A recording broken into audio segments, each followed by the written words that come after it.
So guys, welcome to the Inside Line, powered by sixock.com. I'm delighted to have a real Tipperary legend and Sixock brand ambassador, Paudie Maher, on the show today. Listeners can check out a lovely Tipperary retro sock gift box designed by Paudie himself on sixock.com. Make a lovely gift for any Tipperary supporters or Paudie Maher supporters at home or abroad. So Paudie, great to have you on the show. Thanks for taking the time. How are you? Cheers, Alan. Good and yourself? I'm good. I can't complain. Look, let's have lots to talk about, and I know you have the book out and retirement, and there's a lot going on this year for you. But look, let's look back at maybe the early stage of your career, and maybe let's take 2010 first. No, I'll tell you what. If you want to give us some highlights, let's talk about 2010 in a second. Obviously, that's probably the standout moment for your first All Ireland and stuff. But is there anything else? Any other highlights from?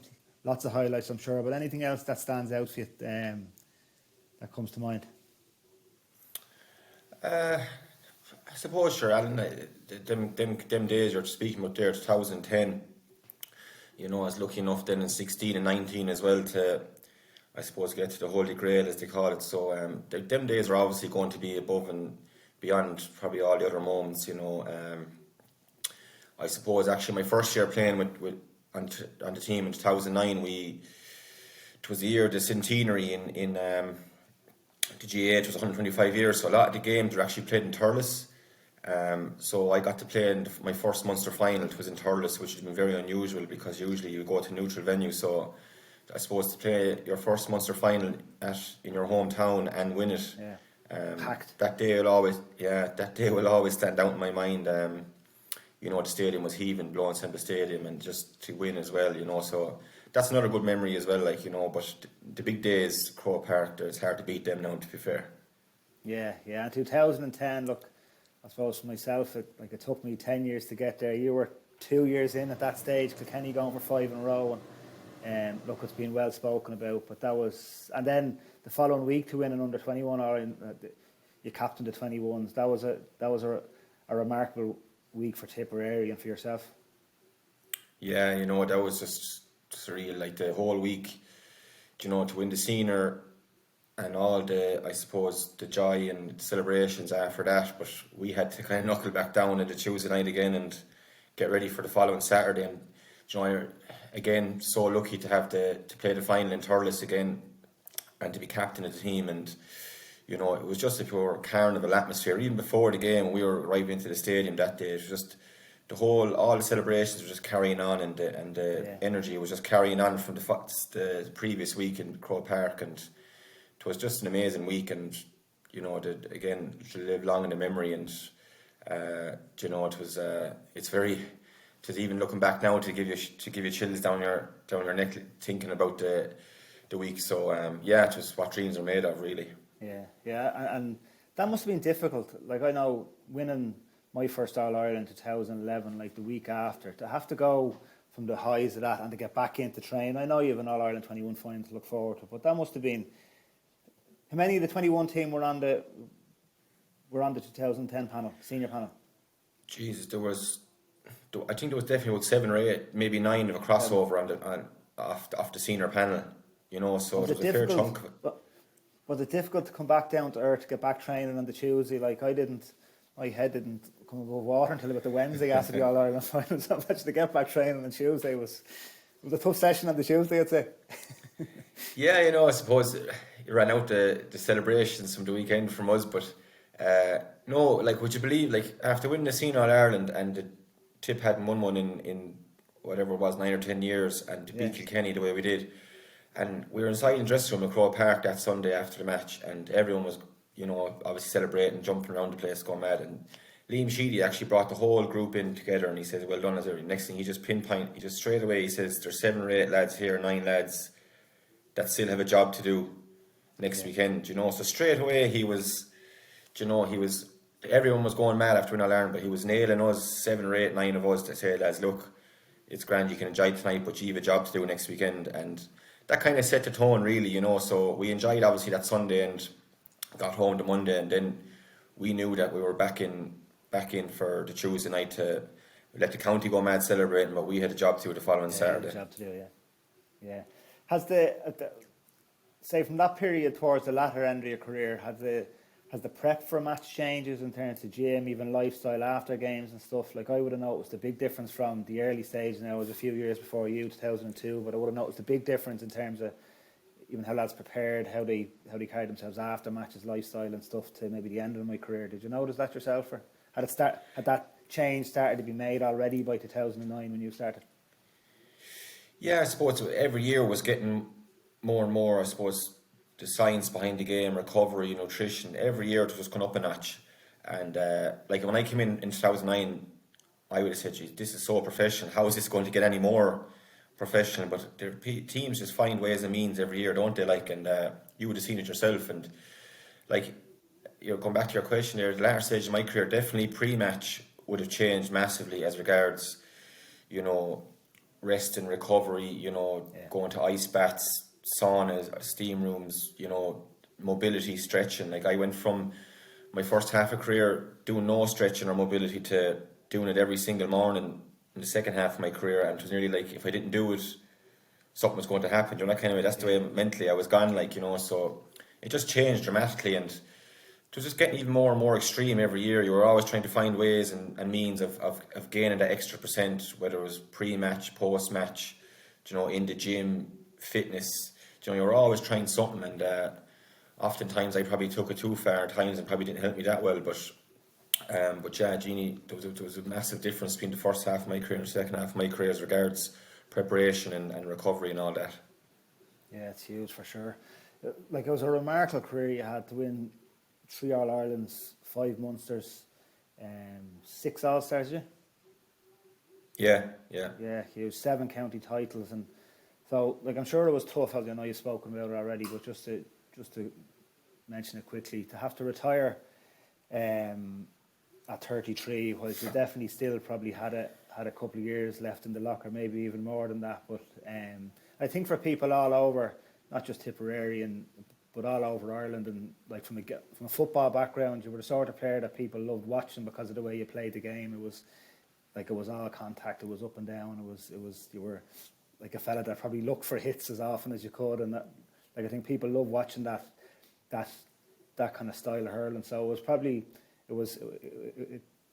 kind of sent a few shockwaves all over the country, I'd say, when you had to announce your retirement earlier on in the year. And do you want to talk through that a little bit, if you don't mind? Yeah, I suppose it came out of the blue, really, and towards the end of last year, we were getting ready for a county final in my club, and I was having a fine year at my club. I was really enjoying it. I felt really fit, strong. I was enjoying my hurling. I thought I was playing well enough as well, and just then, the week before the county final, I started getting this dizziness and kind of nausea and feeling a bit sick. And sure, of course, me then at the time, I thought it was COVID. COVID was rampant at the time, so my worry at the time was, geez, if I say I have COVID now, I'll miss the county final. So I was worried about that, but obviously I took tests and stuff and I was fine. But the doctor then maybe thought it was a bit of vertigo, so I was taking tablets and things for that. But geez, I went out and played the county final, and even doing the warm-up, I was all over the place. A simple warm-up drill, going to the ball for first touch, like I was, I felt drunk, like that kind of way, do you know what I mean? And went out then, played the county final, managed to get through it just about, and we drew. And I said, that's great, now 2 weeks to recover, and I rested up and whatever, and just went back to play the replay, and the same thing 2 weeks later, I was all over the shop again. So that was it, we were beaten, and then the doctor just said, look, rest up, take the few tablets for what we thought was vertigo, and you come back, please God, in January for raring to go 100% for pre-season with Tip. And just about a week before I was due to go back in with the Tip lads, the doctor just said to me, he says, look, go for a scan in the head just to make sure there's no old concussion or anything like that we can be happy enough that you're going full whack back into it. And then sure, I went and got my scan in Limerick, and then lo and behold, 2 days later I got a phone call to go for another scan, and then I got that done. Then I got a third phone call, and I said, geez, are you getting me mixed up here, lads? I'm after getting the scan done already. But it just snowballed from there, and then within a couple of days then I sat down with the specialist at Blow in Limerick, and he just painted the picture. He had all the scans up in front of me, and he showed me what was wrong and what shouldn't be there and in my head. And So that was kind of it really, when he mentioned, that you kind of suffered I suppose, a mini stroke. That was what was causing the dizziness and things. And he said if you keep playing, you'll keep getting contact. It could turn into something bigger, like a bigger. You could suffer a stroke, a bigger stroke. So I was like, oh here, and he said, look, it was pretty black and white after that. Then and the decision was kind of taken on my hands. So it was a big shock. Like I wasn't expecting it, obviously, and like I feel great. Like to this day, I feel fit. Like I could run out through that wall if I wanted. Like you know what I mean. And but yeah, it's just the way it ended wasn't really great now. And I suppose whatever about missing out on Tipperary for another year or two, it was the club. Like just to go back and give 2 or 3 good years with the club when you're feeling good, like, and you can actually offer them something good. That was hard. That's probably the hardest part to take, really, Alan. Yeah, no, and I think as an inter-county player for so long, and I kind of had it myself with the club a little bit. When you come back after your inter-county career, you're carrying knocks. We actually lost 3 county finals, so like even to this day, I nearly carry a little bit. Like my inter-county career is fine out there.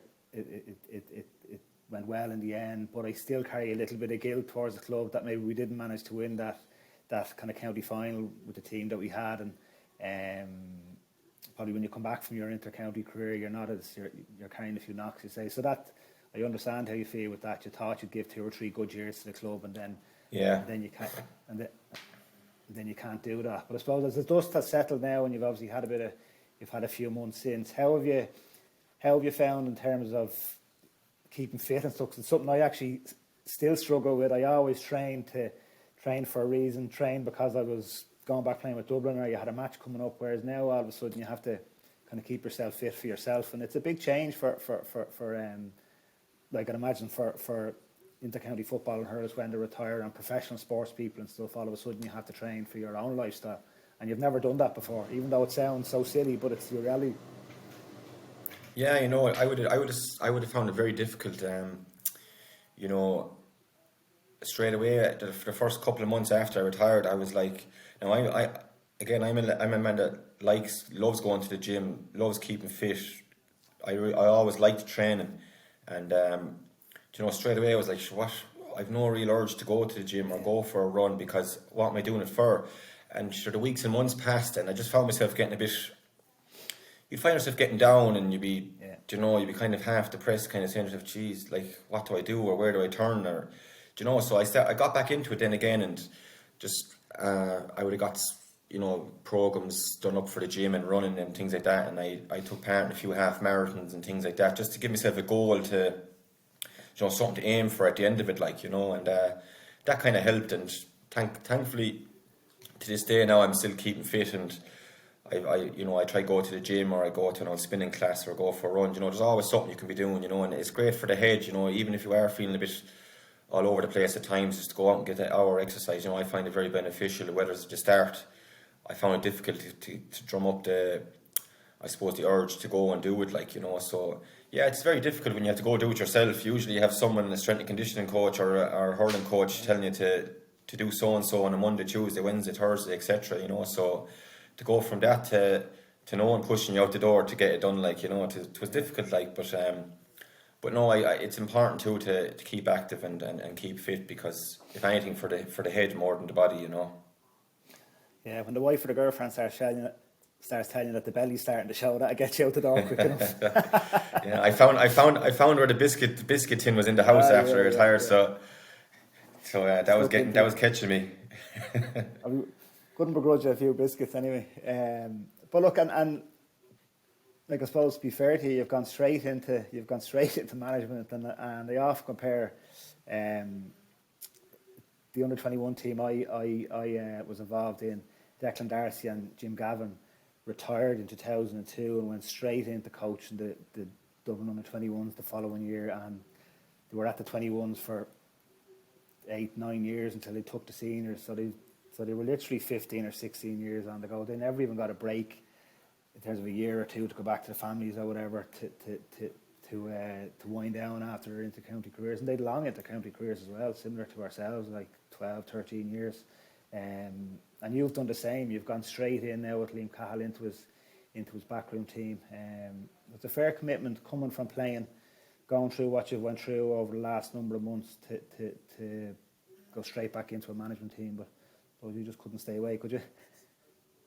Yeah, it's hard to stay away, isn't it? But yeah, no, look, I suppose I had the year out there this year, but yeah, look, when I got the phone call, it was very, it's a great honour, and it's not everyone gets asked to get back involved so soon, as well. And I suppose I had that vibe in my life that, as you spoke out there, for 12 or 13 years, it's such an integral part of your life and everyday life that you're constantly on the go, whether it's going, train in the gym or going to the pitch sessions or whatever it is. And when that was all taken away, then you do miss it, and you miss being involved in that, I suppose, testing yourself in a high performance environment for all the world. And so this is, look, it's never going to replace that feeling of playing and being involved in the big match days in the pitch, but it's the next best thing. And again, I get to test myself in a different role and give the lads a hand out in the management team there, and then obviously then give the younger lads, there's a lot of young lads in our panel in Tipperary, so a lot nice to give them a bit of advice maybe and I suppose use my experiences that I would have had over the years. I'd have had a few good ones, but I had plenty of bad ones as well, so I'd hopefully be able to nudge them in the right direction that way as well. So yeah, no, really looking forward to it. And it's fair, to straight back into it again, but again, it was too good an opportunity to turn down as well. Yeah. And he's back yet? Are you allowed back yet? No. We're allowed back as of last week, was just 23rd or 4th of November, I think, or something like that. Yeah. So it is an opportunity to get some work done before Christmas. Yeah, it does. It gets busy then. Let's talk about the book, All on the Line, released this year, and it was something I was asked a couple of times myself to do it, and I never did it for whatever reason. But is that a process you enjoyed, or how did it come about? And did you mull over doing it or not doing it, or was it something you always wanted to do? Yeah, for years there, I would have been told by different people, make sure you keep a diary because you never know when you might need it. And I was like, Jesus, I'm not doing that. I have no interest in doing a book, and I would have never taken too many notes or anything like that. Like I wouldn't have been that kind of I would have no interest in doing that down the line, But funny enough, then I got approached, would I be interested in doing it, and I kind of wasn't really. And then when I spoke with herself at home and about it, she said, look, it's probably a great opportunity and maybe a good experience, and not everyone gets the opportunity to do it again. So I thought about it. I said, here, I'll give it a crack, and but yeah, I really enjoyed it, and I suppose I never really reflected on my career or the days and experiences I had over the years, like whether it was winning All Irelands or even losing big matches. You never really got a chance to reflect. You wouldn't as a player, because you're always thinking of yourself. You're always thinking of the next goal or the next game or the next season. So it was actually a great way for me to reflect on my career and my life, and really enjoyed it. When we finished it, I was kind of like, that was actually very enjoyable, and Michael Minan was great with me too. We had a great bit of crack doing it as well, So but yeah, it made me reflect on the good days and the bad days, both my club and the county. And yeah, no, at the end of it, I really enjoyed it. It was like a little therapy session for me. Yeah. And did the memories come back to you easily, or did you have to go back digging into stuff? Or I know, I can hardly remember what happened 10 years ago, let alone write a story about it, write a book about it.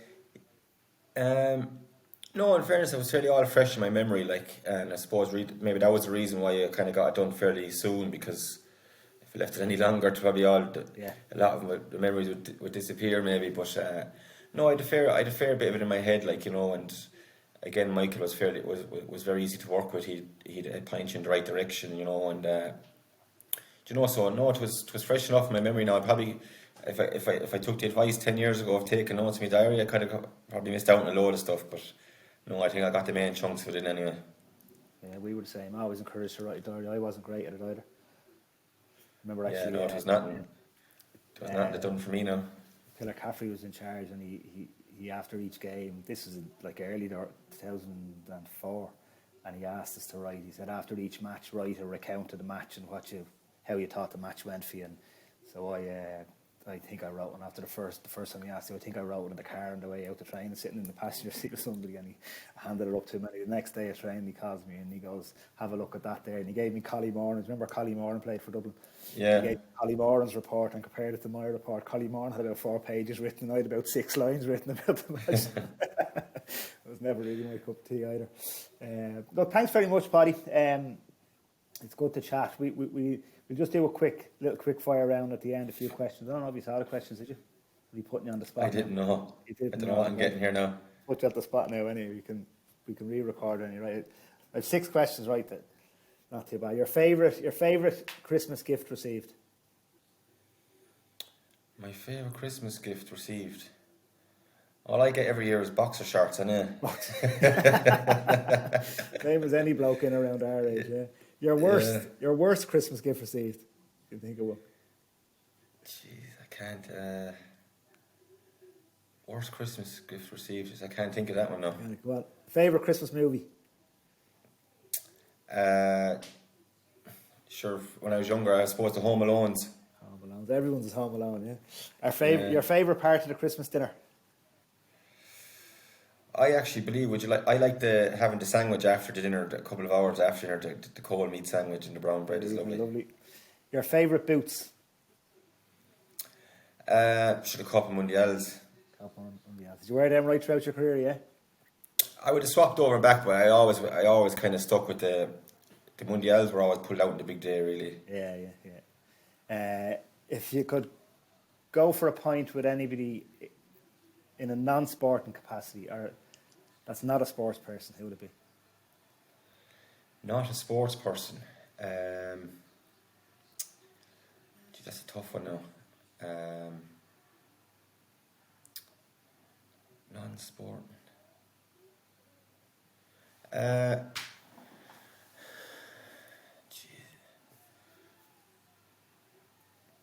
It's a hard one now, really, because I'm nearly everything is revolving around sport. Maybe Donald Trump, just to see how big a lunatic he is. Just to see is it real, yeah.